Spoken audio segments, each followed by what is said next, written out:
What's going on, everybody? Welcome back. So, today we're going to be talking about another part of reef tank husbandry.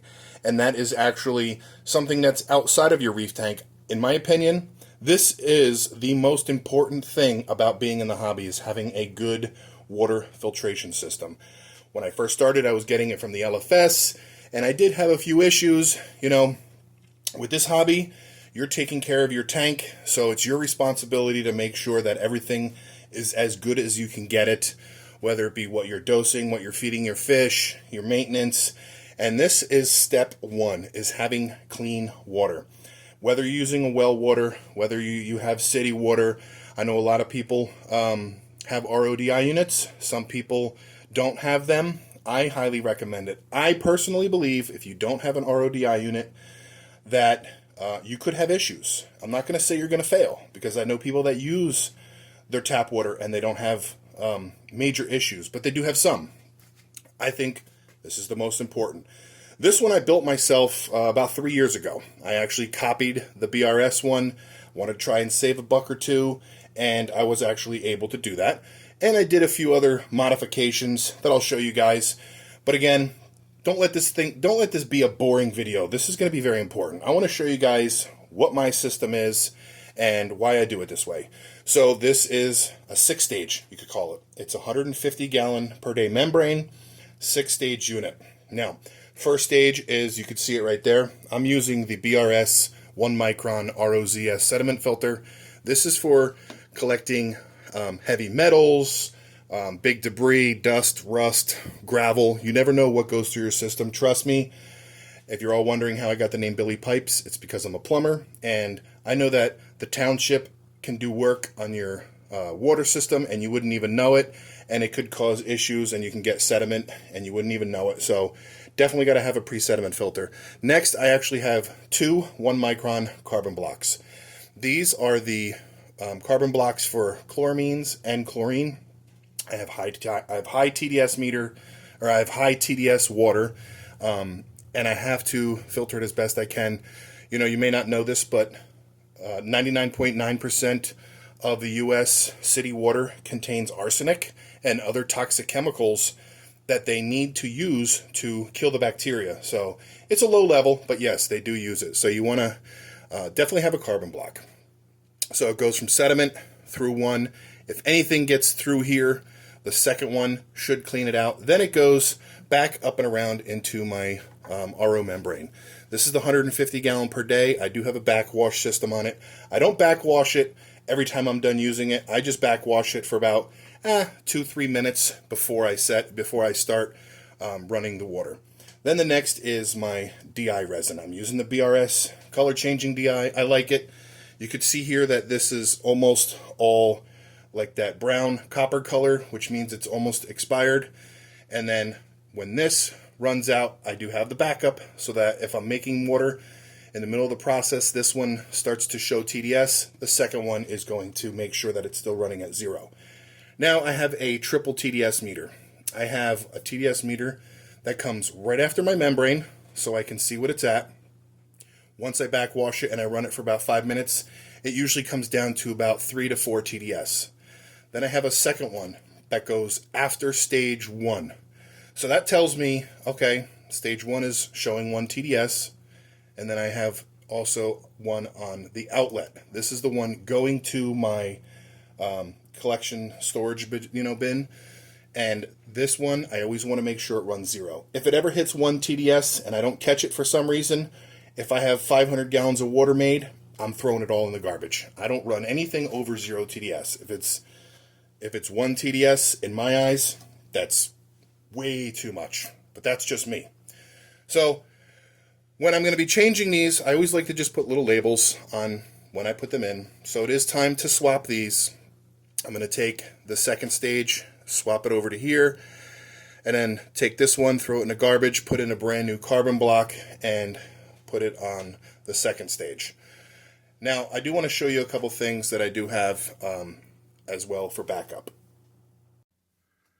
All right, here's my little storage drawer. I always have a backup supply of everything. It's important. If your TDS is showing higher than you want it to be, always have some backup. Like I said, I'm using the BRS 2-part color changing. I have plenty of carbon filters, plenty of sediment filters, and usually about every 6 months I actually like to replace the DI canisters.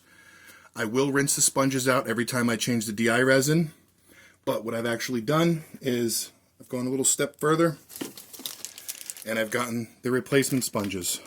These can hold TDS in them. They can hold harmful stuff in them. So I think they're like 60 cents each. So maybe every second time you replace your DI resin, replace a sponge. Can't hurt. Definitely can't hurt. The hobby is expensive enough as it is. You really just don't want to feed your tank toxins and kill everything that you just spent a fortune on. So I like to definitely recommend, if you're using something like the BRS or something that's interchangeable, definitely get some of these.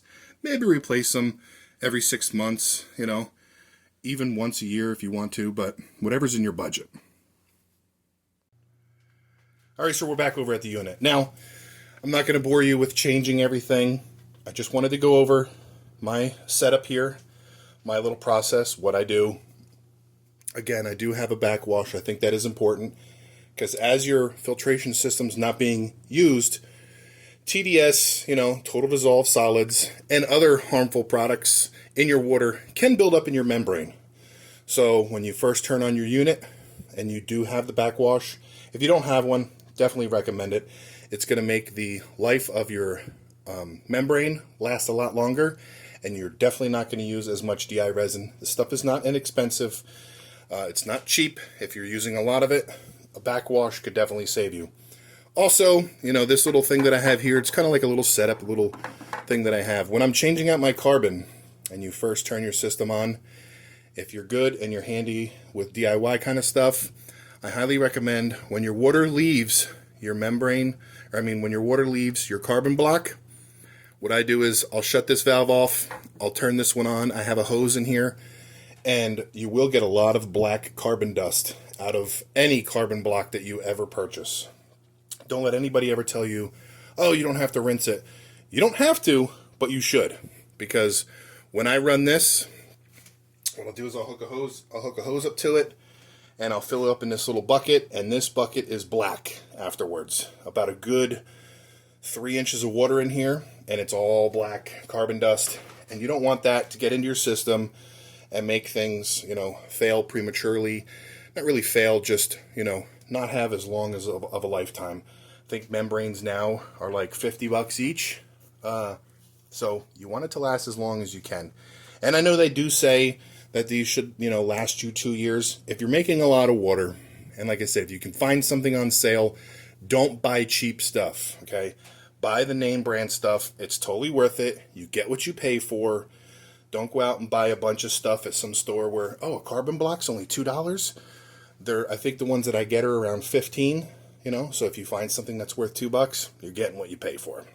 Again, this is definitely step one of your reef tank. This is your safety net, you know. If you don't have the availability to get one, you should definitely buy a portable TDS meter so that when you go to your LFS and you get some RO water, you should definitely test it. See what it is. You might be surprised.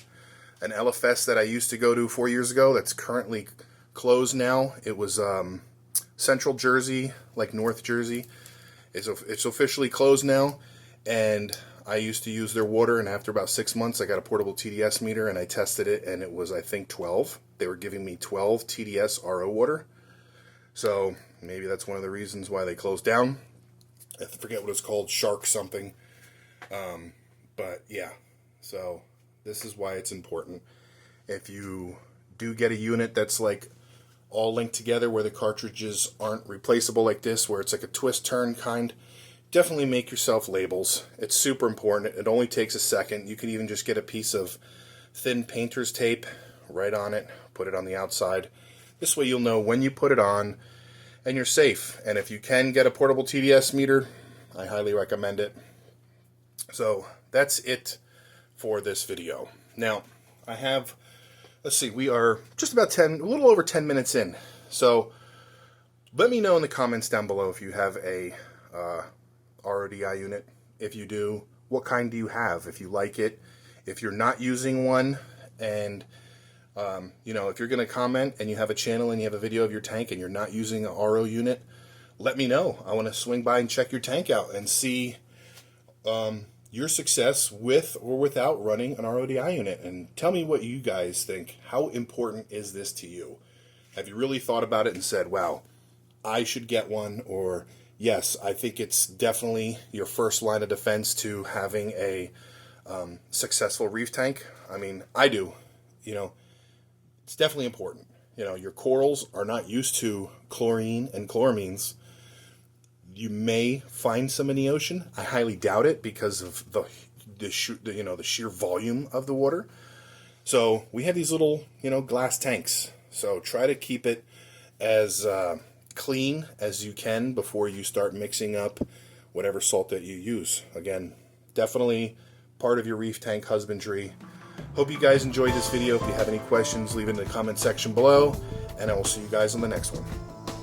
Alright, I just want to thank you guys again for stopping by. If you did like this video, make sure to give it a thumbs up, and while you're here, hit that little crab icon to subscribe to my channel. Hit the notification bell for any future videos or updates, and in case you haven't seen these two videos, you might want to click on one and check it out. Again, thanks for stopping by.